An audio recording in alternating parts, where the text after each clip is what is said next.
প্রিয় দর্শক, তারেক রহমান সাহেবের একটা ছবি সোশ্যাল মিডিয়ায় বেশ ভাইরাল হচ্ছে। তিনি তার ওয়াইফ, তার কন্যা বেগম জিয়াকে এভার কেয়ার হাসপাতালে দেখতে গিয়েছেন। ঠিক আছে, এখন এখানে সবাই ভাইরাল করছে তারেক রহমান সাহেবের 3 হাত কিনা। একটা হাত এখানে দেখা যাচ্ছে, দুটো হাত এখানে। এখন আমরা তো সমাবেশ চলাকালীন তারেক রহমান সাহেবের 2 হাত দেখেছি। সো 2 হাত যেটা কনফার্ম, এটা এডিটরের ভুল।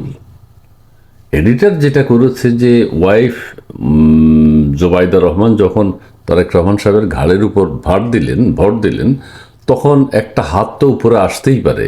এডিটর চিন্তা করলো যে ঠেস দিলে একটু যদি তারেক সাহেব জড়িয়ে না ধরেন এটা তো ঠিক হবে না, তখন সে আরেকটা হাত কাঁধের উপরে, জোবাইদা রহমানের কাঁধের উপরে দিলেন। তারেক রহমান সাহেবের অরিজিনাল 2 হাত, এইটা ঠিক আছে, এটা কনফার্ম। কাজেই এই ছবি নিয়ে আমার মনে হয় আর এত মাতামাতির কোনো প্রয়োজন নেই। সবাই বলছে তারেক রহমান সাহেবের কি 3 হাত, তারেক রহমান সাহেব কি ইংল্যান্ড থেকে 3 হাত নিয়ে এসছেন? না, তিনি 3 হাত নিয়ে আসেননি। এটা এডিটরের ভুল হিসেবে আমরা ধরে নিতে পারি। ঠিক আছে।